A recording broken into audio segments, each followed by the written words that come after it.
প্রীতিলতা ওয়াদ্দেদারের জন্মস্থান আমাদের গ্রাম, এবং প্রীতিলতা ওয়াদ্দেদারের মা কিন্তু আমার ধাইমা। বঙ্গবন্ধুকে আমি প্রণাম করলাম। বঙ্গবন্ধু আমাকে মাথায় হাত বুলিয়ে দিলেন। টিভিতে যে সমস্ত বিশেষভাবে কলকাতা থেকে যেসব সিরিয়ালগুলো দেখানো হয় সেগুলো আমার কাছে খুবই দূষিত মনে হয়। আমাদের ইয়েতে পাঠ্যসূচিতে মানবিক মূল্যবোধের জন্য একটি বই থাকা উচিত।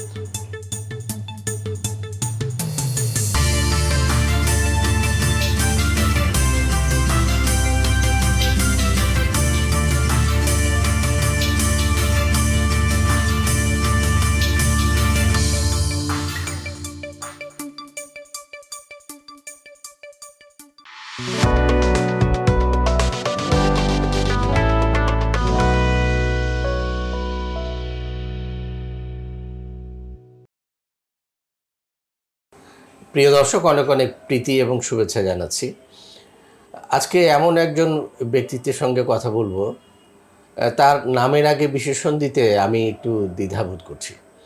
কথাটা এইভাবে বলা যায় যে একটি পরিবারে যেমন একজন অভিভাবক থাকেন, সেই অভিভাবক পরিবারকে গঠন করে নেন, পরিবারের সদস্যদেরকে দিক নির্দেশনা দেন, তেমনি করে কিন্তু একটি সমাজ, দেশ বা জাতির অভিভাবক থাকেন। তারা জাতিকে বা দেশের মানুষকে তারা দিক নির্দেশনা দেন, কোনো দুঃসময়ে পাশে এসে দাঁড়ান এবং তারা পরামর্শ দেন যে সেই জাতি এবং জাতির সন্তানেরা কোন পথে পরিচালিত হবে। যখন জাতি এবং মানুষে মানুষে বিভক্তি দেখা দেয়, তখন তারা অভিভাবকের মতো এসে তারা সেই বিভক্তিটুকু ঘুচে দেন, মুছে দেন এবং সেই জাতিকে তুলে ধরেন বিশ্বের দরবারে।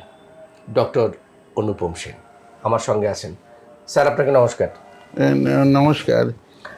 কিন্তু আপনি আমার সঙ্গে যে কথাগুলো বললেন তাতে আমি অভিভূত, কিন্তু আপনি আমার মনে হচ্ছে যে আমি আপনার এত প্রশংসার না, আমি স্যার এটা আমি বিনয় করছি না, আমি সত্যটাই বললাম যে বাংলাদেশে এই মুহূর্তে যদি আমি বাংলাদেশের কথাটা বলি, যে বাংলাদেশে ডক্টর অনুপম সেনের সমবয়সী সমান এমন বরেণ্য সন্তান বাঙালির আর এখন নেই, এই দেশের নেই। আজকে আপনার কথাগুলো শুনবো। শুরুটা এভাবে করি যে আপনার মানে জন্ম, বেড়ে ওঠা, এভাবে শুরুটা হোক, তারপরে আমরা অনেক কিছু জেনে নেব আর কি। আমার জন্ম 1940 সালে। আমার জন্ম হয় আইস ফ্যাক্টরি রোডে। একটি আমার বাবা 1938 সালে, ওগুলো আমার পৈতৃক জমি, মানে আমার পিতামহ থেকে ওই জমিগুলো পেয়েছিল। হ্যাঁ, আইস ফ্যাক্টরি, এক মুখ আইস ফ্যাক্টরি রোডে আর এক মুখ ছিল উত্তর নালাপাড়ায়। আইস ফ্যাক্টরি রোডের একটা 10 গন্ডা বা 20 শতক জমির উপর আমার বাবা একটা বাড়ি করেছিলেন। সেই 1937 দিকে বোধহয় শুরু করেছে, 1938-এ সেটি শেষ হয়, এবং সেই বাসাতেই আমার জন্ম হয়েছিল। এবং এই বাসাতেই থেকে কলেজিয়েট স্কুলের দূরত্ব খুব বেশি দূরে নয়, হাঁটা দূরত্ব। হ্যাঁ, হাঁটা দূরত্ব, এবং সিটি কলেজ লাগানোই। সেখানে আমার জন্ম 1940 সালের 5ই অগস্ট। একটি পরাধীন দেশে জন্ম নিয়েছিলেন আপনি। আপনার মানে সৌভাগ্য যে আপনি ব্রিটিশ আমল দেখেছেন, পাকিস্তানের পুরো শাসন আমলটা দেখেছেন, এবং বাংলাদেশে তো অর্ধশতকও দেখলেন। আপনার বেড়ে ওঠাটার আর একটু বর্ণনা আমরা একটু পেতে চাই, যে কোন স্কুলে লেখাপড়াটা শুরু হলো আপনার? আমার তখন মনে নেই ভালো, কিন্তু দ্বিতীয় বিশ্বযুদ্ধ শুরু হয়েছে। দ্বিতীয় বিশ্বযুদ্ধ শুরু হয় 1939 সালে। ওটা সম্ভবত এদেশে এসে পৌঁছয় 1942 সালের দিকে, কারণ 1942 সালে জাপান যুদ্ধে জয় করে, যুদ্ধে যোগ দেয়, পার্ল হারবারতে বোমা বর্ষণ করে। হঠাৎ করে জাপান যুদ্ধে যোগ দিয়েছিল। এরা কিন্তু ভাবতেই পারেনি যে জাপান যুদ্ধে যোগ দেবে, যে আমি যে ইতিহাসটা পড়েছি সেটা আর কি পালারবে। এবং জাপান কিন্তু দ্রুত বিভিন্ন জায়গা দখল করে একবারে বার্মা দখল করে এই আমাদের এই বাংলাদেশে চট্টগ্রামের খুব কাছাকাছি চলে এসেছিল। এবং সেই সময় বার্মা, রেঙ্গুন, মান্ডালয় এসব জায়গা থেকে প্রচুর চট্টগ্রামবাসী হেঁটে ভয়ে চলে এসেছিলেন এবং আসার পথে বহু মারাও গেছিলেন, আমি যেটা শুনেছি আর কি। এবং জাপান যখন খুব কাছে চলে আসে, ব্রিটিশরা তখন জাপানদের মানে আমরা তো তখন ব্রিটিশদের অধীনে ছিলাম, ব্রিটিশরা জাপানদের আটকানোর জন্য খুব চেষ্টা করে। এবং শুনেছি যে তারা নদীগুলো থেকে সব সাম্পান জাতীয়, নৌকা জাতীয় এগুলো সব তুলে নিয়ে, মানে নৌ পরিবহন ব্যবস্থাটাকে করে দিয়েছে, বন্ধ করে দিয়েছে। এবং এই আমার বাবা তখন, এবং সেই সময় তারা চট্টগ্রাম স্টেশনে বম্বিং করে, জাপানের প্লেন এসে, এবং এয়ারপোর্টেও বম্বিং করেছিল। তখন বাবা ভয় পেয়ে, কারণ আমাদের বাসাটা তো একবার স্টেশন থেকে খুবই কাছাকাছি, আমাদের সবাইকে গ্রামে পাঠিয়ে দেন। উনি অবশ্য থেকে যান, কারণ ওকে থাকতে হয়েছিল, কারণ উনি তো ওকালতি করতেন, ওকালতি পেশায় তো চলে যাওয়া যায় না, সুতরাং উনি থেকে গেছিলেন। উনি প্রত্যেক শনিবার বিকেলে যেতেন, রোববার থেকে আবার সোমবার এসে। এর মধ্যে হলো কি, এখানে আমি একটু যুক্ত করি স্যার, আপনাদের গ্রামের বাড়িও তো ধলঘাট, সেটি একটি ঐতিহাসিক জায়গা এবং বিপ্লবীদের তীর্থস্থান, এবং অনেক বরেণ্য সন্তান সেখানে জন্ম নিয়েছে। তারপর স্যার, আমার জ্যাঠামশাইও বলতে পারেন যে উনিও তো, ওকে 1919 সালে যখন প্রথম কলকাতা ইউনিভার্সিটিতে বাংলা বিভাগ খোলা হয়, বলতে পারা যায় বিশ্বে প্রথম বাংলা বিভাগ খোলা হলো কলকাতা ইউনিভার্সিটিতে 1919 সালে। এর আগে কিন্তু বিশ্বের কোথাও বিভাগ খুলে বাংলা পড়ানো হতো না, সেই প্রথম খোলা হয় 1919 সালে। তখন যে 4 জন অধ্যাপককে স্যার আশুতোষ নিয়ে, তখন তিনি কলকাতা বিশ্ববিদ্যালয়ের ভাইস চ্যান্সেলর, আমন্ত্রণ জানিয়ে বাংলা বিভাগ খুলেছিলেন। তাদের মধ্যে ছিলেন আমার জ্যাঠামশাই, ছিলেন শশাঙ্ক মোহন সেন। উনি বাংলা সমালোচনা সাহিত্যের পথিকৃতি বলা চলে, তুলনামূলক সমালোচনা সাহিত্যের। এসেছিলেন, ডেকে নিয়েছিলেন দীনেশচন্দ্র সেনকে। তিনি বাংলা ভাষার ইতিহাস লেখার চেষ্টা করেছেন, বঙ্গভাষা ও সাহিত্য। অবশ্য তখনও হরপ্রসাদ শাস্ত্রীর বৌদ্ধচর্যা ও দোহাপদ আবিষ্কৃত হয়নি। এবং আর ছিলেন চারুচন্দ্র বন্দ্যোপাধ্যায়, তিনি রবীন্দ্রনাথের উপর লিখেছিলেন আপনি জানেন। এবং আর দ্বিতীয়জন ছিলেন চতুর্থজন বিজয়চন্দ্র মজুমদার। বলা চলে যে তিনি ভাষাতত্ত্বের উপর, তাকে যে ভাষাতত্ত্বের মানে বাংলা ভাষা নিয়ে যে ভাষাতত্ত্ব, সেটার জনক বলা চলে বিজয়চন্দ্র মজুমদারকেও। তো এই যে 4 জন তারা ছিলেন। আর আমাদের গ্রামে আপনি তো জানেনই, প্রীতিলতা ওয়াদ্দেদারের জন্মস্থান আমাদের গ্রাম, এবং প্রীতিলতা ওয়াদ্দেদারের মা কিন্তু আমার ধাইমা, মানে আমি ওর হাতেই হয়েছি। এবং কেবল আমি নয়, আমার যে ক্লাস ফ্রেন্ড আবুল ফজল সাহেবের ছেলে, ও কিন্তু প্রীতিলতা ওয়াদ্দেদারের হাতে হয়েছে, মায়ের হাতে প্রীতিলতা ওয়াদ্দেদার। কারণ 30-এর যে যুব বিদ্রোহ এবং 1934 সালে উনি যখন ইউরোপিয়ান ক্লাব আক্রমণ করেন প্রীতিলতা ওয়াদ্দেদার, তখন এবং তারপরে যখন ওর পরিচয় ইংরেজরা বের করে, তখন ওদের পরিবারের সবাই চাকরি চলে গেছিল। হ্যাঁ, এবং তাদের সবাইয়ের অবস্থা খুবই খারাপ হয়ে যাওয়ায় তার মাকেই ধাইয়ের কাজ করে সংসার অতিবাহিত করতে হতো। উনি আমার ধাইমা ছিলেন। ওরা তখন এই আশকাকা দিঘির কাছেই কোথাও একটা জায়গায় থাকতেন, সম্ভবত পশ্চিম তীরে থাকতেন। এবং প্রীতিলতা ওয়াদ্দেদার কিন্তু অসাধারণ একটা মেধাবী ছাত্রী ছিলেন। তিনি বিএতে ডিস্টিংশন পেয়েছেন, এবং তিনিই প্রথম অপর্ণাচরণ বা নন্দনকানন গার্লস হাই স্কুলের হেডমিস্ট্রেস, প্রথম হেডমিস্ট্রেস। আপনার স্কুল জীবনটা মানে কিভাবে, কোথায় শুরু হয়েছিল স্যার? আমার স্কুল জীবন শুরু হয় সেই জন্য যে আমার বাবা আমাদের গ্রামে পাঠিয়ে দিয়েছিলেন। তার ফলে আমার চেতনার উন্মেষ হয় কিন্তু ধলগার গ্রামে।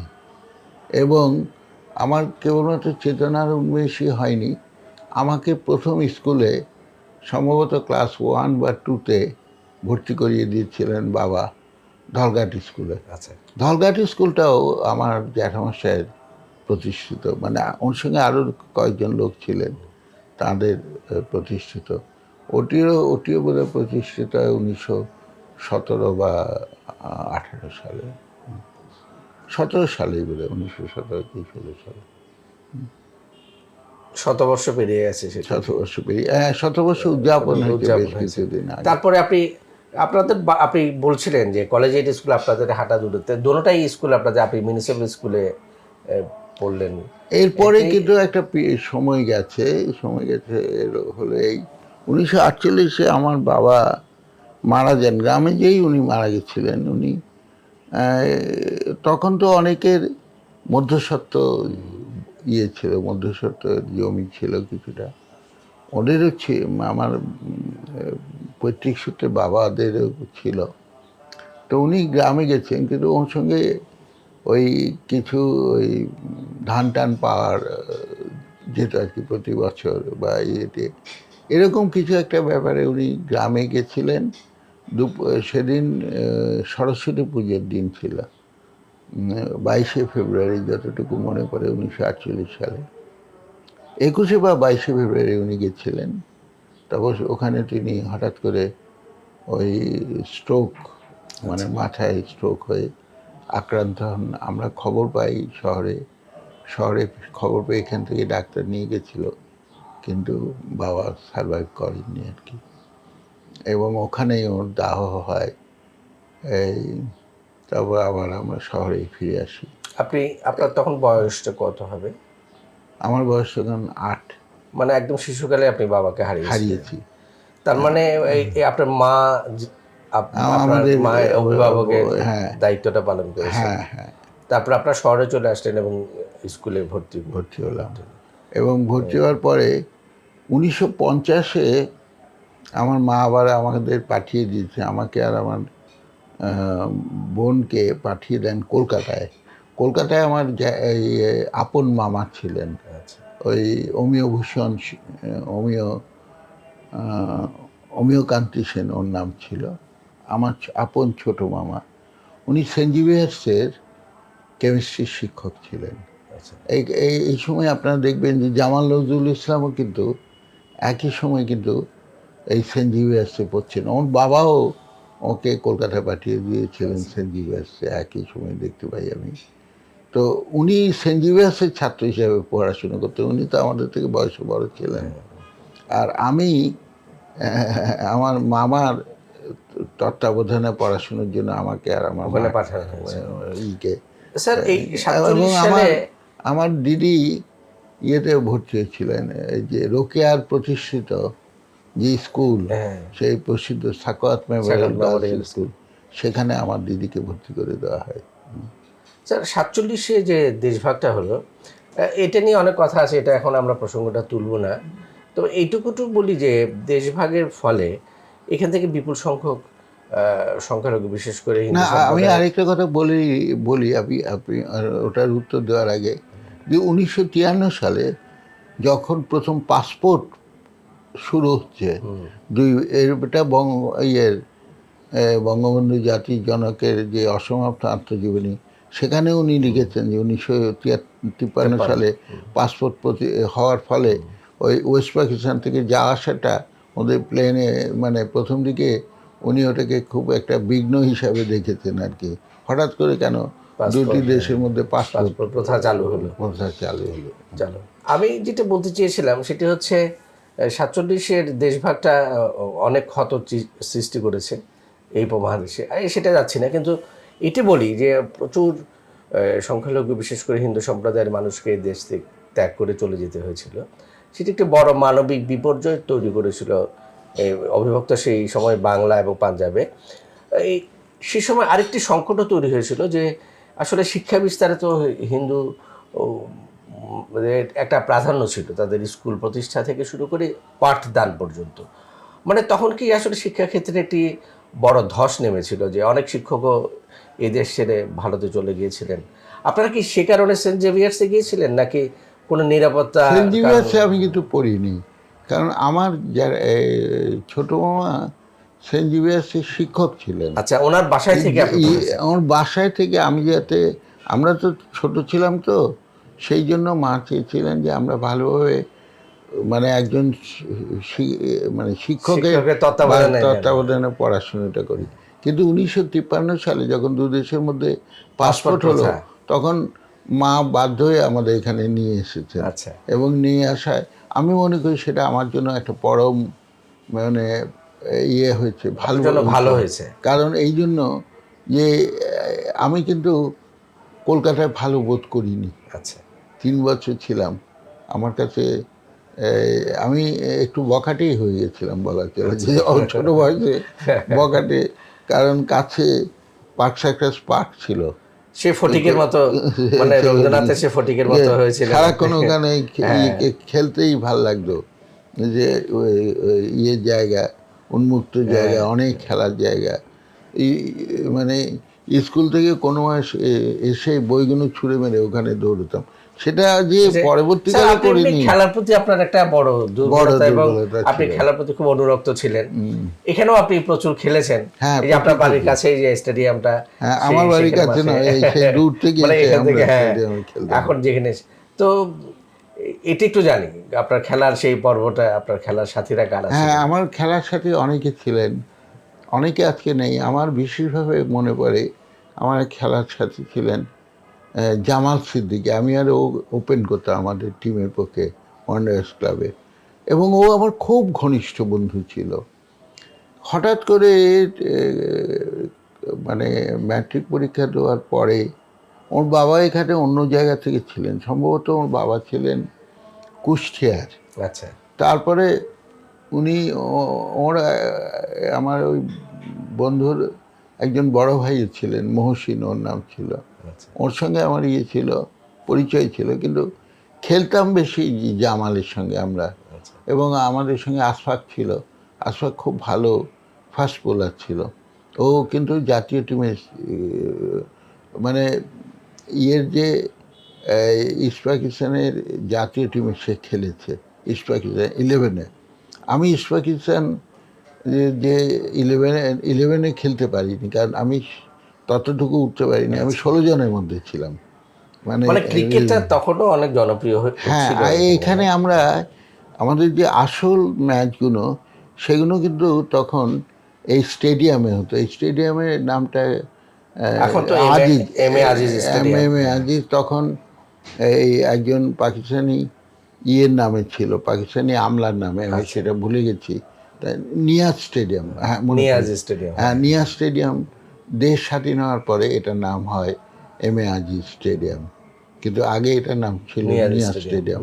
আমরা এখানে খেলতাম, আমাদের ম্যাচগুলো বড় বড় ম্যাচগুলো এখানেই হতো, কিন্তু আমাদের প্র্যাকটিস করতাম আমরা সার্কিট হাউসের সামনে একটা খালি জায়গা।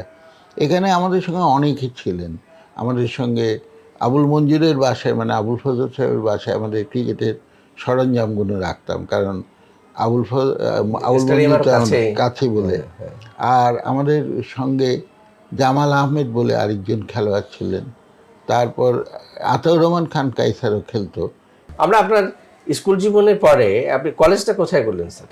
চিটাগাং কলেজ। চিটাগাং কলেজে। হ্যাঁ, চিটাগাং কলেজে কিন্তু আমরা যখন ঢুকি তখন কিন্তু আমরা রাজনীতি সচেতন হয়ে গেছি, এবং রাজনীতি। সেটা কত সালে স্যার? সেটা হলো 57 সালে। 57 সালে, তার মানে আমাদের ভাষা আন্দোলন পরবর্তী যে সময়টা, আমাদের বাঙালি জাতীয়তাবাদী চেতনা বিকশিত হওয়া, সেই সময়টায় আপনারা তখন। হ্যাঁ, আমরা তখন রাজনীতিতে যুক্ত ইয়েতে। এবং চিটাগাং কলেজেই কিন্তু আমার প্রথম লেখার শুরু হয়, মানে লেখা আর কি। এই একটা পত্রিকা চিটাগাং কলেজ থেকে তখন বের করতেন জৌসেনারা, মাহবুব আলম সাহেবের স্ত্রী, ওই যে যিনি ফাঁসি দাবি দামে নিয়ে নিয়ে এসেছে, হ্যাঁ। উনি ছিলেন প্রধান সম্পাদক এবং ওই যুগ্ম সম্পাদক ছিলেন ডক্টর ইউনুস। যিনি ইউনুস, পত্রিকাটার নাম ছিল দুপাতা। লেখা বেরোয়, তারপরে যেটা লেখা বেরোয় সেটা বেরোয় অন্বেষা, যেটা চট্টগ্রাম কলেজের এখনো পর্যন্ত সেই পত্রিকাটি এই চট্টগ্রাম কলেজ থেকে বেরোয়, অন্বেষা বার্ষিক সাহিত্য পত্রিকা। আপনি তো তখনও সরাসরি রাজনীতির সাথে মানে ছাত্র হ্যাঁ জীবনে হ্যাঁ, যুক্ত তখন হননি। তখন ছাত্র লীগ এবং ছাত্র ইউনিয়ন হ্যাঁ, দুটো, কিন্তু চট্টগ্রাম কলেজে দুটোই এক ছিল। আচ্ছা। এবং চট্টগ্রাম কলেজে আমাদের ইয়েটার নাম ছিল ইউএসপিপি আমাদের এই দলটার নাম ছিল। আর যারা ওই পাকিস্তানপন্থী ছিলেন তখনই কিন্তু ভিতরে ভিতরে ওই ইয়ে হয়ে গেছে সেই এই মানে 1956 তো বুঝতে পারছেন হ্যাঁ, যে 1949 সালে আওয়ামী লীগের প্রতিষ্ঠা হয়েছে। এবং এখানে ওই তখন কমিউনিস্ট পার্টি খুব প্রবল ছিল বেশ, এখানে আন্ডারগ্রাউন্ড, গোপন, এবং বামপন্থী চিন্তা চেতনার কিন্তু সেই সময়, এখন বরঞ্চ বামপন্থীর কোনো চিন্তা চেতনা নেই তখন প্রভাবটা আরো বাংলাদেশে, বেশি ছিল। তখন খুবই বেশি ছিল।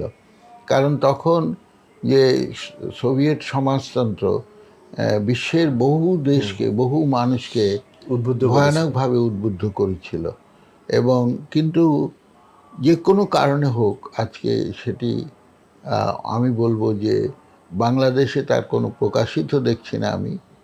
এবং ভারত এবং অন্যান্য দেশ, যেসব দেশে একসময় তারা বেশ মানে এই চেতনাটি শক্তিশালী হয়েছিল যে সকল মানুষের অর্থনৈতিক মুক্তি, সেটা এখন কেমন জানি বেশ ম্রিয়মাণ। এর একটা বড় কারণ আমার মনে হয় যে এখানে ইয়ে রয়েছেন আমাদের এই ইয়ে, ওরা তো পড়েছে, ওরা মার্কস, এঙ্গেলস, লেনিন, এদের লেখা লোকজন পড়েনি তেমন। মানুষের জীবনে মানে মানুষের ইতিহাসে স্যার এরকম একটি খারাপ সময় আসে বোধ হয়। আমার মনে হয় যে আমার আমার নিজেরও মনে হয় যে শুধু বাংলাদেশের নয়, বৈশ্বিক রাজনৈতিক পরিস্থিতি বা সামাজিক সাংস্কৃতিক পরিস্থিতি দেখে মনে হয় যে মানব সভ্যতার জন্য একটি কালো অধ্যায়, একটি অন্ধকার সময় আমরা অতিক্রম করছি। আপনার সঙ্গে আমি 100% একমত যে আমরা সত্যিকার অর্থে অত্যন্ত একটা কালো অধ্যায় অতিক্রম করছি। 1991 সালে যে সোভিয়েত ইউনিয়নের পতন হলো, আমি মনে করি এটা একটা মানুষের জন্য বড় একটা কালো বিপর্যয়। বিপর্যয়ের সূচনা হয়েছিল। স্যার, এই যে চট্টগ্রাম কলেজ থেকে পরে আপনি কোথায় গেলেন? ঢাকা বিশ্ববিদ্যালয়ে? হ্যাঁ, আমি চট্টগ্রাম কলেজ থেকে ইন্টারমিডিয়েট পাশ করে তারপর ঢাকা বিশ্ববিদ্যালয়ে গেলাম ইয়েতে, ওই সোশিয়োলজি পড়তে। এবং সেখানে সে 1959 সালে থেকে প্রায় 1969 সাল পর্যন্ত 10 বছর আমি একটানা ঢাকায় ছিলাম। প্রথম 4 বছর, 4.5 বছরের মতো, বা তার একটু বেশি সময়, 4.5 বছর মতোই আমাদের সময় ছাত্র আন্দোলন হয়েছিল ওই শরীফ কমিশনের বিরুদ্ধে। বিরাট একটি আন্দোলন হয় এবং সেই আন্দোলনটি প্রায়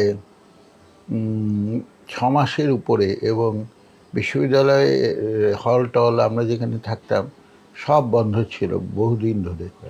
এবং আমাদের রেজাল্ট বেরোনোর কথা ছিল 63-তে, কিন্তু আমাদের রেজাল্ট বেরিয়েছে 64-রও বেশ কিছুদিন পরে। আচ্ছা। বিভিন্ন বিভাগের বিভিন্ন সময় বেরিয়েছে। যাদের ছাত্র সংখ্যা একটু বেশি ছিল তাদের দেরি হয়েছে নানা কারণে। আমার রেজাল্ট বেরোয় বেশ দেরিতে, আমার ঠিক এখন মনে নেই, এটা বোধহয় এই 64 একদম শেষ দিকে বেরিয়েছিল বোধহয়, বা মাঝামাঝি দিকে। আমি 64-তে যখন পরীক্ষা শেষ করে চলে এলাম চাটগাঁয়, তখন আমার রেজাল্ট বেরোয়নি, পরীক্ষা দিয়েই চলে এসেছি। পরীক্ষা শেষ করে তখন হল খালি করে দিতে হতো, পরীক্ষা শেষ হয়ে গেছে, হল খালি করে দিয়ে চলে এসেছি। এসে আমি ইয়েতে গেছিলাম চট্টগ্রাম সিটি কলেজে। আচ্ছা। আমার এক বন্ধু এনামুল হক তার সঙ্গে কথা বলার জন্য গেছিলাম। তো সেখানে যাওয়ার পরে ওই করিডোরে তখন সিটি কলেজে এরকম ছিল না, অনেক অন্যরকম ছিল। একটাই বড় বিল্ডিং ছিল এবং সেখানে একটা বড় করিডোর ছিল এবং তার শেষ প্রান্তে প্রিন্সিপাল সাহেব বসছেন করিডোরে এবং তার সামনের দিকে শিক্ষকদের বসার ঘর ছিল। তো আমি করিডোর দিয়ে যখন যাচ্ছি, আমার সে বন্ধুর ওরা বললো যে উনি ওখানে আছেন। তখন দেখি যে হঠাৎ রেজাল করিম স্যার বেরিয়ে এসেছেন। আমি অবশ্য তখনও জানতাম না যে উনি প্রিন্সিপাল ওখানে, কারণ উনি আমার শিক্ষক ছিলেন, সরাসরি ইংরেজি শিক্ষক ছিলেন চিটাগাং কলেজে। ওকে আমি দেখা মাত্র সালাম মানে পায়ে ধরে প্রণাম করলাম। প্রণাম করতেই উনি 1 মিনিট আমার দিকে তাকিয়ে বললেন, তুমি অনুপম না? আমি বললাম হ্যাঁ স্যার। উনি কী করে যে আমার কথা মনে রেখেছেন আমি তো অবাক হয়ে গেলাম যে উনি মনে রেখেছেন। বলে ঠিক আছে, তুমি ইকোনমিক্স পড়ো। তুমি ইকোনমিক্স পড়েছো না? আমি বলছি হ্যাঁ পড়েছি। সাবসিডিয়ারি পড়েছো তো? আমি বলছি পড়েছি। তো ঠিক আছে, তোমাকে একটা অনারেরিয়াম দেবো বলে উনি আমাকে একটা 250 টাকার মাসিক অনারেরিয়াম দিয়েছে। তখন অবশ্য 250 টাকা কম ছিল না, খুব কম ছিল না। আমি ওখানে প্রায় 10 মাসের মতো পড়িয়েছিলাম মনে হয় সেই। এবং সে সময় আমি অনেককে ওখানে ছাত্র হিসাবে পেয়েছি, যারা পরবর্তীকালে চট্টগ্রামের পলিটিক্সে, চট্টগ্রামের রাজনীতিতে বড় ভূমিকা রেখেছে, যেমন মহিউদ্দিন চৌধুরী। এবং আমি আমার সহকারী মানে অধ্যাপক হিসাবে যাদের পেয়েছিলাম তাদের মধ্যে 2 জনের নাম আমার বিশেষভাবে আমি মনে করি। একজন হলেন নুরুল ইসলাম চৌধুরী, আচ্ছা, যিনি পরে মন্ত্রী হয়েছিলেন। পরে মন্ত্রী হয়েছিলেন, বঙ্গবন্ধুর ইয়েতে মন্ত্রী ছিলেন।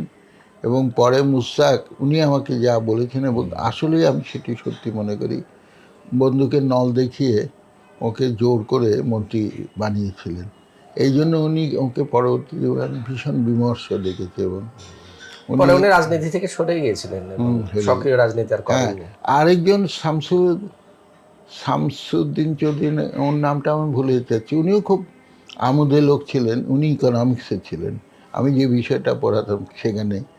এবং আমি যখন পিএইচডি করতে যাচ্ছি পরবর্তীকালে, মানে দেশ স্বাধীন, এর মধ্যে বুয়েটেও শিক্ষকতা, হ্যাঁ এর মধ্যে আমার যখন রেজাল্ট বেরোলো তখন 1965 সালের মার্চে আমি এবং ফরাসুদ্দিন, যে পরে বাংলাদেশ ব্যাংকের গভর্নর ছিল, আমরা দুজন প্রায় একই সঙ্গে বুয়েটের শিক্ষক হই। আচ্ছা। এবং তখন বুয়েটে 5টি বিভাগ ছিল। একটি হলো সিভিল ইঞ্জিনিয়ারিং, আরেকটা হলো মেকানিক্যাল, আরেকটা ইলেকট্রিক্যাল, আরেকটা হলো কেমিক্যাল, আরেকটি হলো আর্কিটেকচার। এই 5টি বিভাগ ছিল এবং আমি আর্কিটেকচারও পড়াতাম, টাউন প্ল্যানিং।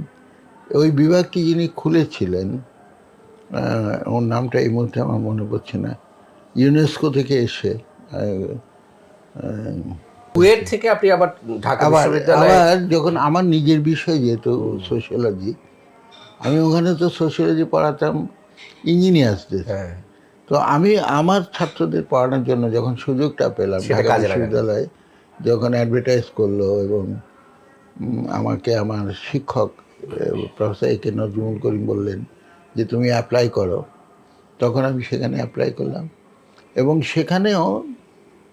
সেখানে আমার যতটুকু মনে পড়ে সেটাও মার্চ মাস ছিল, 1969 সালের, 1969 না 1966 সালের।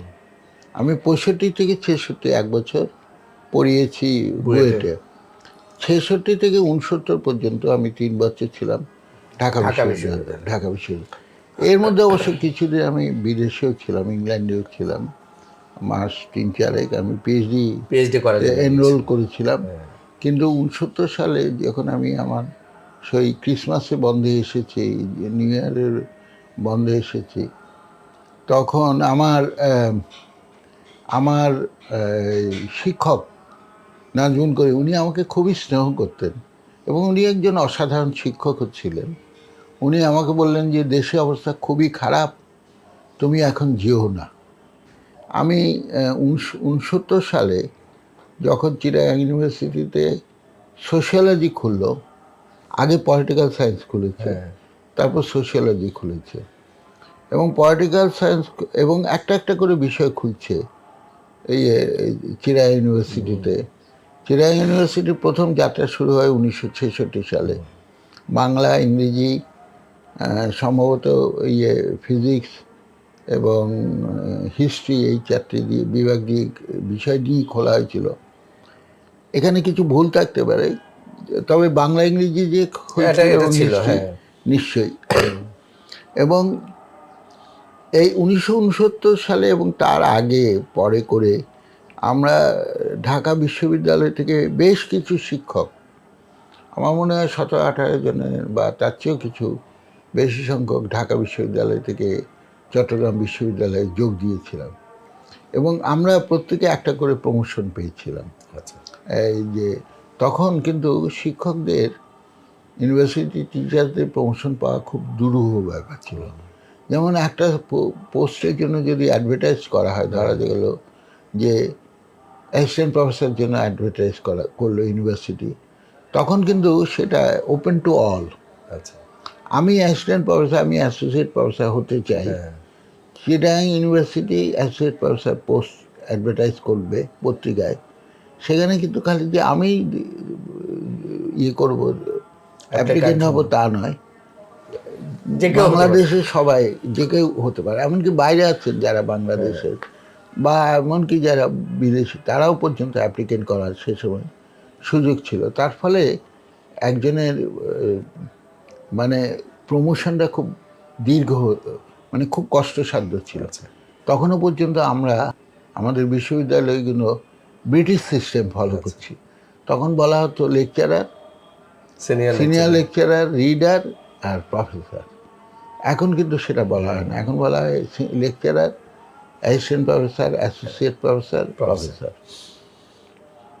তো যাই হোক, আমি 69 সালে চট্টগ্রাম বিশ্ববিদ্যালয়ে চলে আসি, এবং চট্টগ্রাম 1971 সালে আমি চট্টগ্রাম বিশ্ববিদ্যালয়ের জানুয়ারি মাসে ইলেকশন হয়।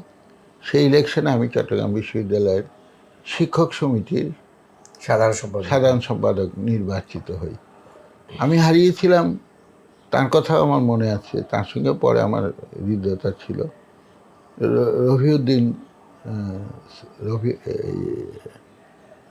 রফিউদ্দিন। তো উনি পরে ইংল্যান্ড থেকে তপন রায়চৌধুরীর আন্ডারে পিএইচডি করেছিলেন। উনি পিএইচডি করে আবার এখানে এসে কিছুদিন শিক্ষকতা করে আবার আমেরিকায় চলে গেছেন, আর ফিরে আসেননি।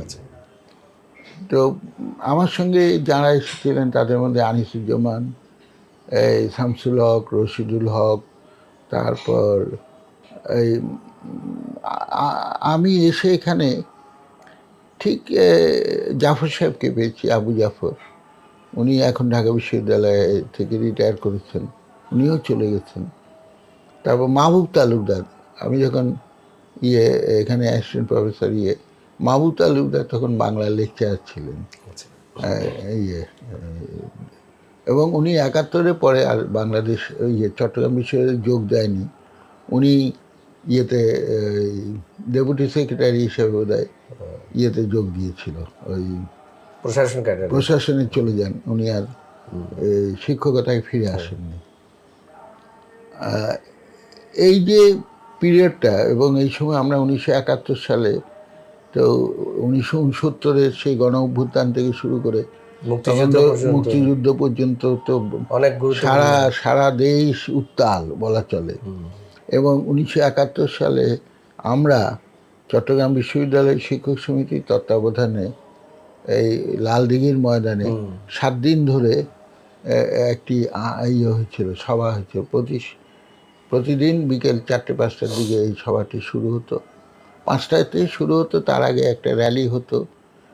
প্রগতি থেকে আমরা কয়েকটা ট্রাক জোগাড় করেছিলাম।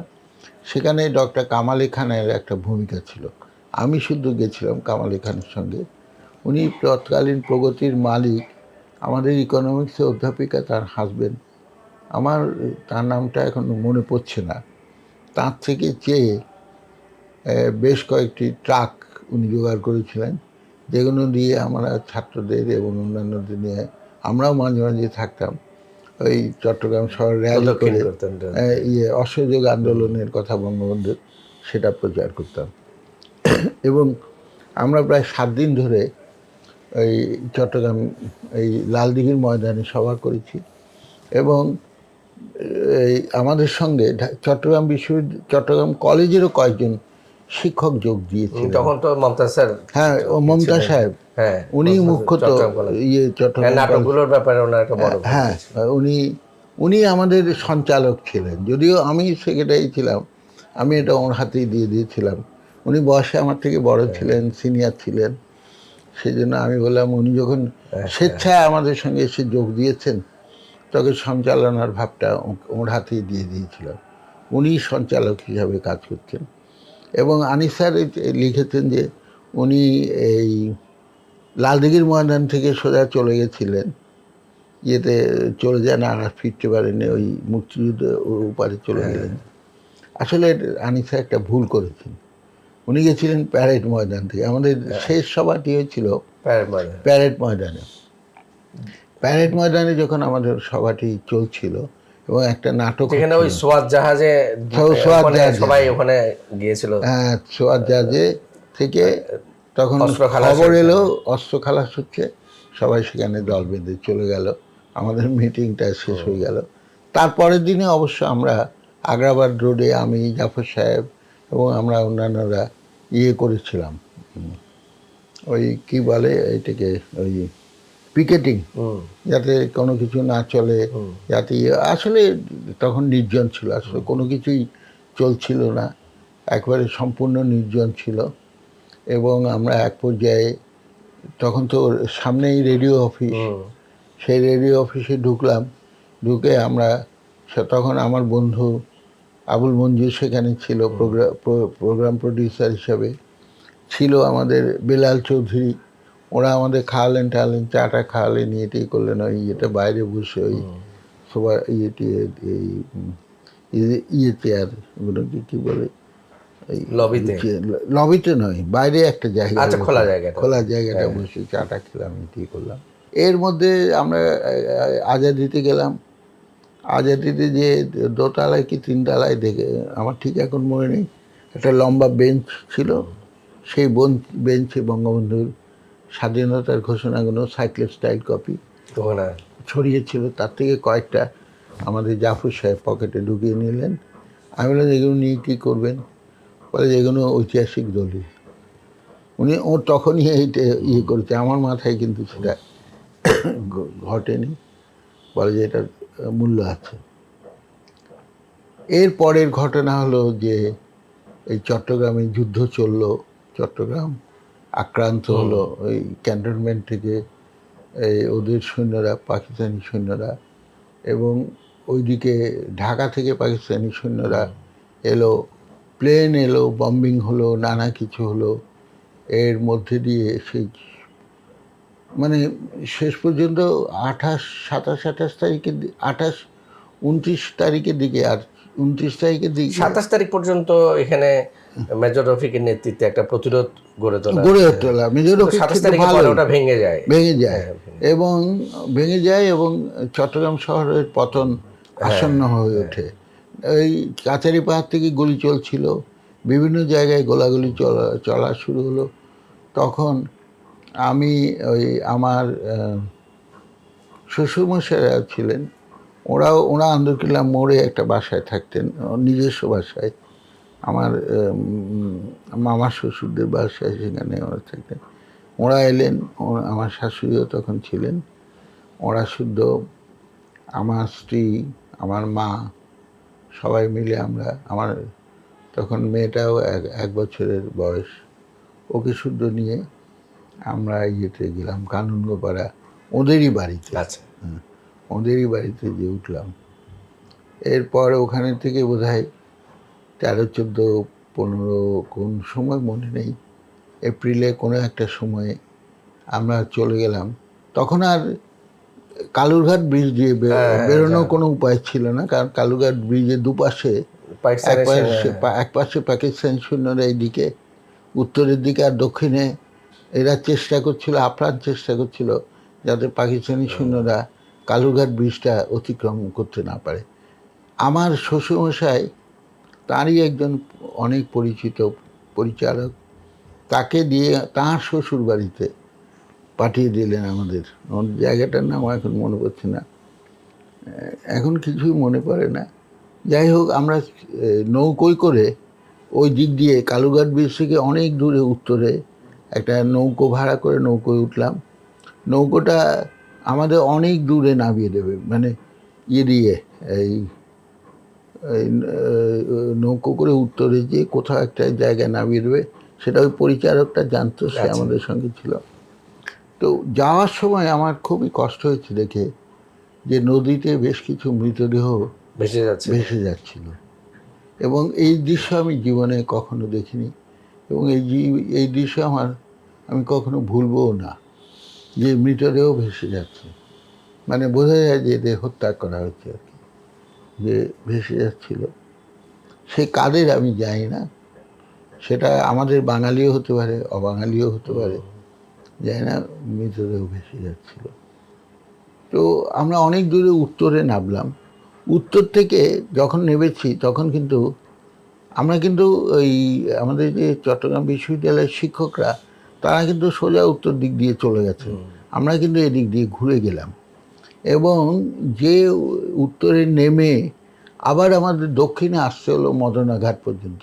আচ্ছা, এটা আসতে আমাদের বেশ কিছু টাকা দিতে হচ্ছে একটা বাসকে। আচ্ছা, তখনকার দিনে আমার মনে পড়ে প্রায় 400 টাকাও দিয়েছিলাম বোধহয়।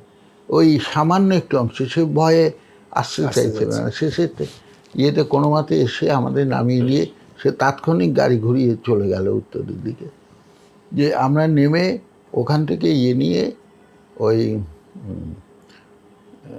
মনে পড়েছে এইটার নাম হলো রোসাঙ্গিরি। আচ্ছা, আমার শ্বশুর বাড়ি রোসাঙ্গিরিতে, তাদের বড় জমিদারি বাড়ি ছিল, সেই ওদের ওখানে গেলেন? আমার শ্বশুর বাড়ি নয়, আমার শ্বশুরের শ্বশুর বাড়ি। ইয়ে আমার শাশুড়ির বাবার বাড়ি, বড় বাড়ি, উপরে 10টা রুম না 12টা রুম, নিচে 12টা রুম, বিশাল বাড়ি, সামনে বিরাট দিঘি, আরও পুকুর। পরে এটা 1971 সালে দেশ স্বাধীন হওয়ার পরে এটাকে স্কুল বানিয়ে ফেলেছে, রোসাঙ্গিরি স্কুল হিসেবে। যাই হোক, আপনি ভারতে গেলেন, মানে ততদিনে তো ডক্টর আনিসুজ্জামান স্যারের নেতৃত্বে মানে একদল শিক্ষক ভারতে চলে গেছে। না, ওর নেতৃত্বে নয়, এপ্রিলে, না ওর নেতৃত্বে আমরা এপ্রিলেই গেলাম, একই সাথে গেলেন, একই সঙ্গে গেলাম। আমি আমার স্ত্রী এবং আমরা উঠেছিলাম এসডিওর বাসায়। আচ্ছা, এটাও ঠিক করা হয়েছিল। বোধহয় কার বাসায় উঠেছিলেন আমার মনে নেই, উনি ডিসির বাসায় উঠেছিলেন বোধহয়, এয়ার মল্লিক সাহেব, আমাদের ভাইস চ্যান্সেলর। সেখানে আমাদের এই দলে এয়ার মল্লিক সাহেব ছিলেন আমাদের নেতা হিসাবে। আসলে এয়ার মল্লিক সাহেব কিন্তু মোনায়েম খানের অ্যাপয়েন্টি, এবং আলী হাসান সাহেবও কিন্তু উনি একমাত্র প্রফেসর হিসেবে অ্যাপয়েন্টমেন্ট পেয়েছিলেন চিটাগাং ইউনিভার্সিটিতে, কারণ উনি এই আইয়ুব খানের ফ্রেন্ডস নট মাস্টার ওনার পক্ষে একটা বই লিখে, প্রভু না বন্ধু, ফ্রেন্ডস নট মাস্টার, প্রভু নয় বন্ধু, এই নামে বইটা লিখেছিলেন। সেই জন্য উনি সরাসরি প্রফেসর হিসেবে অ্যাপয়েন্টমেন্ট পেয়েছিলেন, পুরস্কৃত হয়েছিলেন। তো উনি খুব বিক্ষুব্ধ ছিলেন, উনি যেতে চাননি, কিন্তু আমাদের মিটিংয়ে ওকে জোর করে নিয়ে এসেছিল জাফর সাহেব, প্যারেডের মিটিংয়ে, যেটাতে এয়ার মল্লিক সাহেব এসেছিলেন। এয়ার মল্লিক সাহেব তারপর থেকে কিন্তু সম্পূর্ণভাবে আমাদের কজের, মানে বাংলাদেশের মুক্তিযুদ্ধের পক্ষে ছিলেন। রামগড়ে পরে যখন একটা পর্যায়ে এলো যে রামগড় বম্বড হতে পারে, তখন আমরা রামগড় পেরিয়ে, নদীটা পেরিয়ে সাবরুমে ঢুকলাম। সাবরুম থেকে সেদিনই, যেদিন গেলাম সেই সকাল 11টার দিকে সাবরুমে গেলাম আমরা, কয়েকটা বাস ভাড়া করে, দুটো না কটা এখন ভালো মনে নেই, আমরা চলে গেলাম আগরতলায়। আমরা তো সেখানে গেলাম, সে বাংলাদেশ বিশ্ববিদ্যালয় সহায়ক সমিতি হলো ক্যালকাটা বিশ্ববিদ্যালয়ে, সেখানে আমরা ছিলাম ভারত বাংলাদেশের পক্ষে আমরা প্রচারণা চালালাম। আমরা মুখ্যত প্রচারণার ক্ষেত্রেই ছিলাম। বুদ্ধিভিত্তিক প্রথম প্রচারণা বুদ্ধিভিত্তিক যেটা, আর কি, ওই যে appeal of the intelligence to the সেটাই। ওয়ার্ল্ড, সেখানে আমার সই আছে। আমরা সেখানে ইয়ে করছি। এডওয়ার্ড ক্যানেডিকে যে বলা যে রিফিউজিদের অবস্থা উনি দেখতে এসেছিলেন, তার প্রতি আমাদের একটা অ্যাড্রেস ছিল। আমি আবার আবার একটু পিছনে যাচ্ছি, সেটি হচ্ছে সে যে এই জিনিসটা একটু শেষ করতে হবে। সেটা হলো আপনার শিক্ষা জীবন, যে আপনি ডক্টরেট করতে গেলেন, আপনার যে থিসিসটা ছিল এবং হ্যাঁ, আমি 1973 সালে ডক্টরেট করতে গেলাম আবার এই কানাডায় ক্যানাডায়। আমি টিচিং অ্যাসিস্ট্যান্ট হিসাবে গেছি। আমি অ্যাপ্লাই করেছিলাম সেখানে। আমি ওই কলকাতায় থাকতে দুটো প্রবন্ধ লিখেছিলাম। একটা হলো রক্তাক্ত বাংলায়, সেটা চিত্তবাবু ওই পুঁথিপত্রের মালিক ছিলেন, তিনি ওখানে মুক্তধারা বলে একটি প্রকাশনা সংস্থা করেছিলেন। এবং পরবর্তীকালে মুক্তধারায় কিন্তু প্রথম বাংলাদেশে বইমেলার সূচনা করে এই চিত্তবাবুই। তিনি প্রথম বাংলাদেশের স্বাধীনতা সংগ্রামের ইতিহাস নিয়ে যে প্রথম বইটা বের হয়, রক্তাক্ত বাংলা, সেই বইয়ে আনিসারের লেখা আছে, আমার লেখা আছে, রামেন্দ্র মজুমদারের লেখা আছে, গাফর চৌধুরীর লেখা আছে, আরও অনেকের লেখা আছে। আপনি কি বইটি দেখতে চান? আমি দেখাতে পারি এখন। আচ্ছা, এটি হলো প্রথম বই বাংলাদেশের স্বাধীনতা যুদ্ধ নিয়ে। তারপরে একটা দ্বিতীয় জার্নাল বেরিয়েছিল, ম্যাগাজিন, সেটা বেরিয়েছিল বোম্বে থেকে। সেখানেও আমার একটা আর্টিকেল আছে। সেখানে বাংলাদেশের খুব কম আর্টিকেল আছে। আমার আছে, মতিলাল পালের আছে, আলী হাসান সাহেবের একটা আর্টিকেল আছে, আর মাহবুবুল হক বলে একজন ছিলেন ঢাকা ইউনিভার্সিটি, তাঁর একটি আর্টিকেল আছে। এই 4টে আর্টিকেল আছে। আর ওই ভারতীয়দের 2-একটা আর্টিকেল আছে। এবং এখানে জয়প্রকাশ নারায়ণের একটা আর্টিকেল আছে, ভারতের মানে বাংলাদেশের মুক্তিযুদ্ধের পক্ষে। আমার আর্টিকেলটা ছিল social background and social character of Bangladesh movement. আপনি যেহেতু এই দুটো প্রবন্ধের কথাটা উল্লেখ করলেন, এই প্রবন্ধ দুটো কি আপনাকে পরে এই ধরনের একটি থিসিস করার জন্য বা ডক্টরেট করার জন্য মানে আপনি যথার্থ বললেন। যে আমি যখন ক্যানাডায় গেলাম, তখন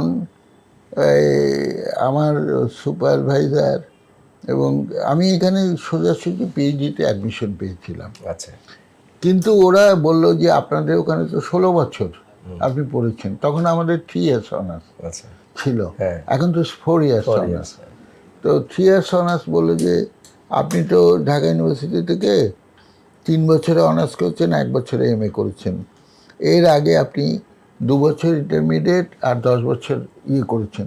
আপনি তো 16 বছরে এমএ করেছেন, কিন্তু আমাদের দেশে তো 17 বছরে মাস্টার্স হয়। হ্যাঁ, সুতরাং আপনার তো 1 বছর কম দেখতে পাচ্ছি আমরা হিসেব করে। তখন আমি বললাম যে তাহলে কী করা যায়? বলে যে না, আপনাকে তো পিএইচডিতে অ্যাডমিশন দিয়েছি, এখন আমরা তো বাউন্ড, আপনি পিএইচডি করতে পারেন, কিন্তু আপনি ইচ্ছে করলে একটা এমএ করলে 17 বছরটা কমপ্লিট করতে পারেন এখানে। আমি দেখলাম যে এটা তো ভালো প্রস্তাব, কারণ যে পিএইচডি করতে কত বছর সময় লাগে, কি লাগে, মানে অনেকেই কিন্তু এমএ করে চলে এসেছেন আমাদের এই দেশে। আমাদের অনেক প্রথিতযশা অধ্যাপক আছেন যারা এমএ করেছেন, আর বেশি দূর এগোন নেই। তো যাই হোক, আমি বললাম ঠিক আছে, তাহলে আমি এমএ করি। তখন আমি এমএ করলাম, বুঝতে পারছেন। এমএ করে আমি এই 74 ইংরেজিতে দেশে ফিরে এসেছিলাম। আপনার যে বইটি মানে সবচেয়ে আলোচিত, আলোকিত, এই বইটার ব্যাপারে একটু। এটা আমি আমার পিএইচডি, আমাকে প্রথমে আমার যে এমএ থিসিস সেটা হলো বাংলাদেশের উপরে, যেমন social background and social character of Bangladesh. বইটা আছে আমার কাছে, থিসিসটা। ওই থিসিসটা আমি এখনও পাবলিশ করিনি, কিন্তু তারপরেও সেটা 4বার সাইটেড হয়েছে। দেখেছি আমি যে সেটা ওটা আমি প্রথম আমার এমএ থিসিস হিসাবে করলাম। আমার ইচ্ছে ছিল ওটারই একটা বর্ধিত রূপ করব পিএইচডি হিসাবে।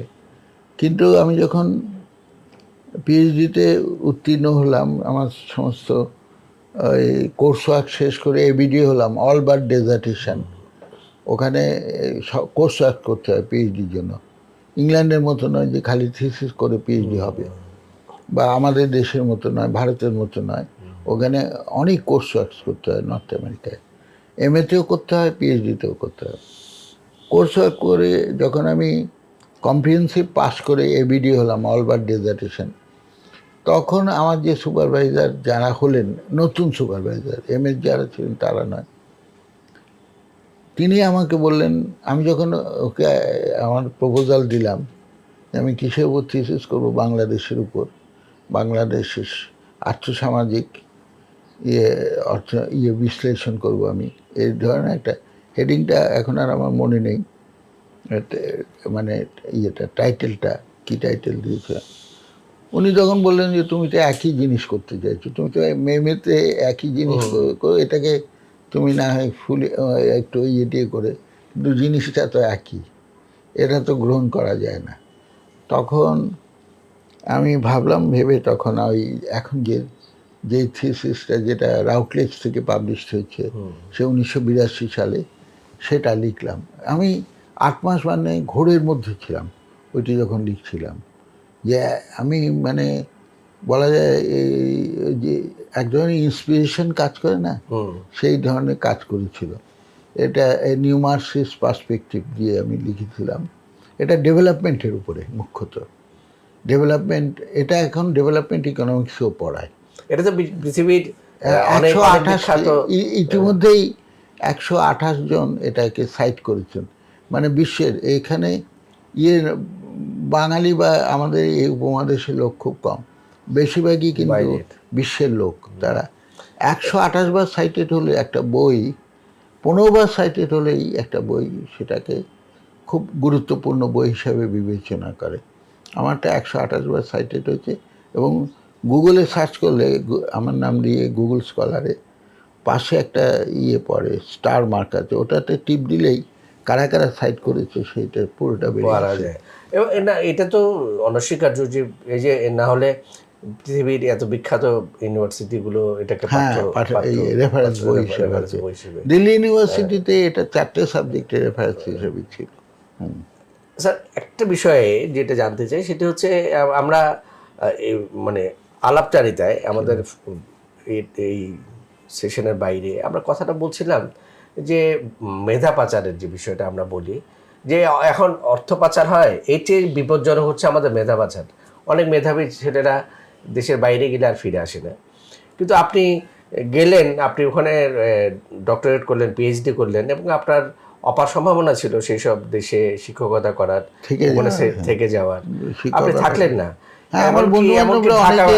এমনকি ঢাকা বিশ্ববিদ্যালয়েও আপনি শিক্ষকতা করলেন না, চলে এলেন চট্টগ্রাম বিশ্ববিদ্যালয়। তখন নতুন একটি বিশ্ববিদ্যালয়, একটা ঝুঁকি তো বটেই, ঢাকা বিশ্ববিদ্যালয় তখন প্রতিষ্ঠিত। একে তো বিদেশে থাকলেন না, তার উপরে ঢাকা বিশ্ববিদ্যালয়ে এই সুযোগটা নিলেন না, চট্টগ্রাম বিশ্ববিদ্যালয়ে। এটা কি কাজ করেছিল স্যার? এই মানে এটার ভিতরে নিশ্চয়ই একটা দেশপ্রেম, দেশের প্রতি কমিটমেন্ট, মানুষের প্রতি ভালোবাসা নিশ্চয়ই কিছু একটা কাজ করেছিল। না, এটা আমার মনে হয়েছে যে আমার যে পড়াশুনো, যে আমার যে করলাম, আমি তো আমার নিজের দেশে আমাকে জিজ্ঞেস করেছিলেন এই 1974 সালে, বললাম যে যাওয়ার সময় আমি আমার বন্ধুদের সঙ্গে দেখা করতে যখন গেছিলাম, তখন এই আমার বন্ধু সৈয়দ আব্দুল সামাদ বলেছিল তুমি সঙ্গে দেখা করবে, বঙ্গবন্ধুর সঙ্গে, উনি এখন আছেন। আমি সকাল 9:30 10টার দিকে গেছিলাম। তো আমি তখন সেখানে ছিল, ওই ফরাসুদ্দিন ছিল, তারপর মশিউর রহমান ছিল, ওয়ালি ছিল। তিনি চাঁদগাঁর প্রথম ডিসি, দেশ স্বাধীন হওয়ার পরে, ডক্টর আব্দুল সামাদ। ডক্টর আব্দুল সামাদ আমাকে বললেন যে তুমি বঙ্গবন্ধুর সঙ্গে দেখা করবে, আমি দেখা করিয়ে দিই, উনি এখন একা আছেন। তা আমি বঙ্গবন্ধুর সঙ্গে দেখা করলাম। তো বঙ্গবন্ধুকে, সে লম্বা সুন্দর দেহী, আমাদের তো তখন বয়স কম, তখন কত আমার বয়স ৭৪ সালে, ৩৪ বছর। তো বঙ্গবন্ধুকে আমি প্রণাম করলাম। বঙ্গবন্ধু আমাকে মাথায় হাত বুলিয়ে দিলেন এবং বললেন যে উনি আমাকে আপনি করেই সম্বোধন আচ্ছা। করলেন, যে আপনি ইয়ে এর মধ্যে আব্দুল সামাদ বলেছে যে আমি কানাডায় পিএইচডি করছি, এখানে এসেছি, আবার চলে যাব। তখন উনি আমাকে বললেন যে হ্যাঁ, তাড়াতাড়ি পিএইচডি করে চলে আসুন, আপনারা, আমার তো এখানে লোক নাই, আমার অনেক লোকের দরকার, অনেক দেশপ্রেমিক লোকের দরকার, জ্ঞানীগুণী লোকের দরকার, যাদের দিয়ে দেশটাকে গড়ে তোলা যায়। তো আমি বললাম যে স্যার, আমি চলে আসব, নিশ্চয়ই চলে আসব। আমার মনে কিন্তু সবসময় এই জিনিসটা কাজ করছে। 75-এ আমি ওখানে থেকেই শুনেছিলাম যে বঙ্গবন্ধু নিহত হয়েছেন সপরিবারে। স্যার, এইখানে মাঝখানে একটি প্রসঙ্গ যেটি আমি শেষে করব বলে রেখে দিয়েছিলাম, সেটি হচ্ছে আপনার সাংসারিক জীবন, আপনার ব্যক্তিগত জীবন। আপনি বিয়ে করেছেন কত সালে? সেটি কি সামাজিকভাবে হয়েছিল নাকি আপনার পছন্দের মেয়ে ছিল? হ্যাঁ, বিয়েটা কিভাবে পছন্দ হয়েছিল? ছিল, কিন্তু সামাজিকভাবেই হয়েছে বিয়ে। পছন্দ করে বিয়ে করেছিলেন। হ্যাঁ, স্যার, আপনি যে পরিবারে জন্ম নিয়েছেন সেটি না, বিখ্যাত, পছন্দ মানে আমি কোনো ওই ধরনের মানে যেটা বলে প্রেম টেম প্রেম ওই ওটা ধরনের হয়নি, কিছু। ওটা না। ওটা তো এনার সঙ্গে করেননি। কিন্তু আমি যেটা জানতে চাইছি সেটা হচ্ছে যে আপনি খুব প্রখ্যাত একটি পরিবারে জন্ম নিয়েছেন। ওই সময়ই তো বাঙালি পরিবারের মধ্যে এই ধরনের শিক্ষিত পরিবারের সংখ্যা খুব কম ছিল। তারপরে আর্থিকভাবে অনেক সংগতিপূর্ণ একটা পরিবার। তারপরে আপনাদের পারিবারিক যে ঐতিহ্য সেটি অনেক বিখ্যাত, এবং আপনি একজন স্কলার, এবং আপনি তখন অনেক সুদর্শন ছিলেন। তো এত না না, কিছু, সুদর্শন ছিল স্যার না। এটা তো এখন এই বয়সে তো আমি বুঝতে পারছি স্যার। তার মানে আমি যে বিষয়টা প্রশ্নটা করবো এটা আপনি মনে হয় বুঝতে পেরেছেন, এই জন্য বলছেন এই কথাটা। সেটা হচ্ছে এত কিছুর পরেও তো আপনার চারিদিকে অনেক প্রেমের প্রস্তাব আসার কথা, অনেকে আপনার প্রেমে পড়ার কথা, এরকম কোনো ঘটনা ঘটেনি যে আপনার প্রেমে পড়েছে কিন্তু আপনি সেটা গ্রহণ করতে পারেননি সামাজিক কারণে, অথবা যে কোনো কারণে, বা কিছু একটা হয়েছিল, এরকম কোনো ঘটনা, কোনো স্মৃতি কি আছে? আছে, হ্যাঁ, আছে। আমরা আজকে খুলে বলি স্যার সব কিছুই। আসলে আমি তার জন্য আমার একটা কষ্ট আছে মনের মধ্যে, বুঝেছেন? যে কোনো কারণে হোক সেটার পূর্ণতা পায়নি আর কি। তার জন্য আমার মধ্যে খুব একটা কষ্ট আছে। আমি মনে করি ওর মধ্যেও একটা কষ্ট আছে। জানি না এখন কোথায় আছে, কি আছে, কেমনভাবে আছে। কিন্তু এটা যেটা পরে আপনি যার সাথে বৈবাহিক সূত্রে আবদ্ধ হয়েছিলেন, তার সাথে আপনার চমৎকার বোঝাপড়া ছিল, চমৎকার সম্পর্ক ছিল আপনাদের, এবং আপনাদের একটি সন্তান, একটা মেয়ে। আপনার স্ত্রী দীর্ঘদিন অসুস্থ ছিলেন বাংলাদেশে। আমরা যখন আমরা বন্ধুবান্ধবরা যখন অনেক সময় কথা বলি পরিবারের ও জন্য, ও খুব ভালো মেয়ে, আমার স্ত্রী ওয়াইফ খুবই সরল, খুবই একেবারে সাধারণ ভাবে, এই খুবই ভালো আমি বলবো। না সেটি তো আমরা, আমি মনে করি সবাই ভালো, বুঝতে পারছেন না? আসলে তাকে ভালোটা আবিষ্কার করা, মানে স্যার আমি এটা পরে বলবো। ও খুব সিম্পল ছিল। আমি এই কথাটা বলি যে যেটা আমি বলতে চেয়েছিলাম সেটা হচ্ছে আমাদের আড্ডায় আমরা যখন বন্ধু বান্ধবরা আমরা সস্ত্রীক আড্ডা মারি, তখন আমরা আমাদের পরিবারকে কতটুকু সময় দেই, আমরা আমাদের স্ত্রীকে কতটুকু ভালোবাসি বা তার জন্য কতটা স্যাক্রিফাইস করি, এই কথাগুলো যখন হয় এটা তখন সম্পর্কে আমার একটা বিশেষ ধারণা আছে। সেটা হলো আমাদের দেশের অনেক মেয়ে না হতে পারে, ইদানিংকালে ওই যে স্বামী সময় দিচ্ছে না, করছে না, এই নিয়ে আমি ক্ষোভের কথা শুনি অনেক, এবং নানা কিছু। এর একটা কারণ হলো আমার মনে হয় আমাদের যে টিভিতে যে সমস্ত বিশেষভাবে কলকাতা থেকে যেসব সিরিয়ালগুলো দেখানো হয়, সেগুলো আমার কাছে খুবই দূষিত মনে হয়। সেখানে একজন আরেকজনকে মেরে ফেলার ষড়যন্ত্র করছে, অমুক করছে, সমুক করছে, এসব দেখায়। আমাদের বাঙালি জীবন সেরকম নয়, এত কুটিল নয়, এত কুটিল নয়, এত খারাপ নয়। আমাদের বাঙালি জীবনে আমাদের স্ত্রীরা, আমাদের মারা, আমাদের যা দেখেছি, তারা কিন্তু কখনো এই নিয়ে করেননি, ক্ষোভ করেননি যে আমার স্বামী সময় মতো ফিরে আসছে না কেন, সময় দেয় না। সময় দিচ্ছে না কেন, এইসব নিয়ে তেমন তাদের বিচলিত হতে দেখিনি। বুঝতে পারছেন না? এটা আরেকটা ব্যাপার এবং আছে। আরেকটা জিনিস হলো, আমাদের পরিবারের বন্ধনটা অনেক বেশি গভীর। আমি উত্তর আমেরিকায় দেখেছি যে মাকে বছরের মধ্যে হয়তো একটা মাদার্স ডেতে একটা কার্ড পাঠালো, বাবাকে ফাদার্স ডেতে একটা কার্ড পাঠালো, মাঝে মাঝে ফোন করলো। 18-19 বছর বয়সেই ছেলেমেয়েরা ঘর থেকে বেরিয়ে যে নিজের করছে, নানা কিছু করছে। আমাদের এটা অন্যরকম। এই যে ডিএলআই বলেছেন না, উনি তো ইংল্যান্ডে ছিলেন। ভাইয়ের মায়ের এমন স্নেহ কোথায় গেলে পাবে কেউ, এই দেশেতেই জন্ম যেন এই দেশেতেই মরি। আমাদের দেশের স্নেহের বন্ধনটা অনেক বেশি। আমরা উচ্চকণ্ঠে কিছু বলি না, বুঝেছেন? ওরা উচ্চকণ্ঠে বলে, বুঝতে পারছেন না? কিন্তু আমাদের মারা, আমাদের বোনরা, আমাদের ভাইরা যেরকম স্নেহপ্রবণ, বুঝতে পারছেন, এখন বরঞ্চ বলতে পারেন যে বর্তমান যুগে পশ্চিমের হাওয়ায় এই টিভি, এই সামাজিক যোগাযোগ মাধ্যমের জন্য এই বন্ধনটা নষ্ট হচ্ছে, ধীরে ধীরে শিথিল হয়ে যাচ্ছে। আমি স্যার এই কথাটা আপনাকে বলতে শেষ করতে পারিনি। যেটাই আমি বলতে চাচ্ছিলাম সেটা হচ্ছে যে আপনার কথাটা আমরা আলোচনা করি যে আপনার মিসেস দীর্ঘদিন অসুস্থ ছিলেন এবং আপনি পরম নিষ্ঠার সঙ্গে আপনার স্ত্রীর প্রতি আপনি সবসময় সচেষ্ট থেকেছেন, তার খবর নিয়েছেন, তার শুশ্রূষা করেছেন এবং এটা বছরের পর বছর। এবং এটার পাশাপাশি আপনি বিশ্ববিদ্যালয়ে শিক্ষকতা করেছেন, লেখালেখি করেছেন এবং প্রতিদিনই সপ্তাহে অন্তত 4-5 দিন কোনো না কোনো সামাজিক বা সাংস্কৃতিক বা যে কোনো একটা অনুষ্ঠানে আপনি উপস্থিত থেকেছেন। সামাজিক দায়বোধটা আপনি সম্পন্ন করেছেন, আপনার পেশাগত যে জীবন সেটাকে সম্পন্ন করেছেন। কিন্তু পরিবারের প্রতি যে দায়বোধ, আপনার স্ত্রীর প্রতি যে আপনার দায়বোধ, বছরের পর বছর এটা খুব নিষ্ঠার সঙ্গে আপনি পালন করে গেছেন। এটা আমরা উদাহরণ দিয়ে বলি। এই আপনি যে কথাটা বললেন যে আমাদের যে ভ্যালুজ, আমাদের যে সামাজিক মূল্যবোধ, এটা এটা এটা এই ক্ষেত্রে আপনি একটা উদাহরণ।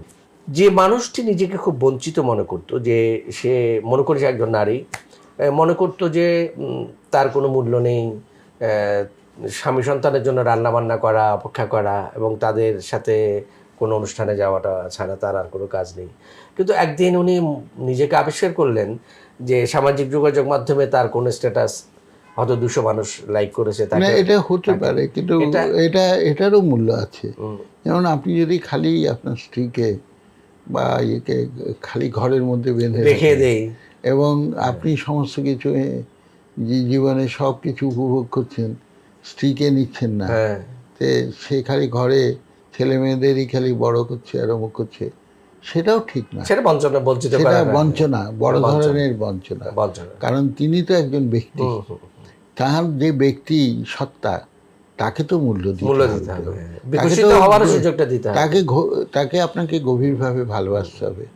আপনি আপনার মাকে ভালোবাসবেন, আপনার ভাইদের ভালোবাসবেন, বোনদের ভালোবাসবেন, আপনার স্ত্রীকেও ঠিক তার চেয়ে কম ভালোবাসলে তো হবে না। এবং সন্তানদের ভালোবাসতে হবে, সবাইকে ভালোবাসতে হবে। এবং অনেকে সত্যিকার অর্থে ডিপ্রাইভড, এও আমি দেখেছি। সত্যিকার অর্থে অনেক আমি স্ত্রীকে দেখেছি, অনেক আমাদের বোনদের দেখেছি যারা সংসারে সত্যিকার অর্থে অবহেলিত। তার কোনো অধিকার নেই, কিছু করার কোনো অধিকার নেই, বলার কোনো অধিকার নেই। আমাদের দেশে এগুলোও সত্যি, আমাদের দেশের শাশুড়িরা অনেক সময় বধূদের করেছেন, নিপীড়ন করেছেন। বর্তমানে আবার উল্টো হচ্ছে যে পুত্রবধূরা শাশুড়িদের নিপীড়ন করছে, বুঝতে? এগুলো সবগুলো মানুষের মানব জীবনে যে বৈচিত্র্য, তার সঙ্গে হয়তো যুক্ত হয়ে রয়েছে। এই কোভিডের সময় আমি পড়েছি, মাকে রাস্তায় ফেলে রেখে চলে গেছে। এর চেয়ে নির্মম নিষ্ঠুর ঘটনা আর কি হতে পারে, বুঝতে পারছেন না? এটা বিশেষভাবে আমাদের মতো দেশে। আমি নর্থ আমেরিকায় দেখেছি যে বুড়ো মানুষ যারা, বুড়ো বিশেষ মহিলা, অনেক সময় আমাকে বলছে রাস্তাটা একটু পার করে দেবে। তার বয়স হয়তো 90-এর কাছাকাছি, বুঝতে পারছি। আমি তাকে হাত ধরে ধরে রাস্তা পার করে দিয়েছি, যে ওই যেখানে দিয়ে পার করা জেব্রা ক্রসিং দিয়ে পার করে দিয়েছি। তারপর সে আমাকে জিজ্ঞেস করছে তুমি কোথা থেকে এসেছো। আমি তার, এটা একটা দুটো না, কতবার যে হয়েছে তার বলার নয় আর কি। সেখানে লোকজন এত একা হয়ে যায় এক সময়, যে স্বামী স্ত্রী দুজনেই আছেন ঘরের মধ্যে, একজন মারা গেছে, তখন আরেকজন খালি একা। এখন আমি শুনেছি যে এখন সরকার, রাষ্ট্র থেকে লোকজন এসে তাদের কিছুটা দেখাশোনা করে। ওখানে থাকতে তো আমি এও শুনেছি, দেখেছি যে ঘরে মরে গেছে, 3-4 দিন পরে খবর পেয়েছে যে মারা গেছে। সুতরাং এই যে কষ্টটা সারা বিশ্ব জুড়ে আর কি, এটা মানবিক মূল্যবোধকে আরো বাড়াতে হবে। আমাদের পাঠ্যসূচিতে মানবিক মূল্যবোধের জন্য একটি বই থাকা উচিত, একটি পাঠ্যসূচি থাকা উচিত। আমি মনে করি মানবিক মূল্যবোধের কোন মানবিক মূল্যবোধ কিভাবে করবে, এটার জন্য একটি বই থাকা দরকার। যে অনুষ্ঠানটা যারা দেখবেন তারা বুঝতে পারবেন যে একজন মানুষ হিসেবে আমাদেরকে কি ভাবা উচিত, একজন মানুষ হিসেবে আমাদের কি করা উচিত, এবং দেশের জন্য, দশের জন্য এবং দেশ মাতৃকার জন্য আমাদের কি ধরনের ভূমিকা রাখা উচিত। আপনারা নারী কণ্ঠের সঙ্গে থাকবেন, মানবতার পক্ষে থাকবেন, জাগরণের পক্ষে থাকবেন, ভালোবাসার পক্ষে থাকবেন।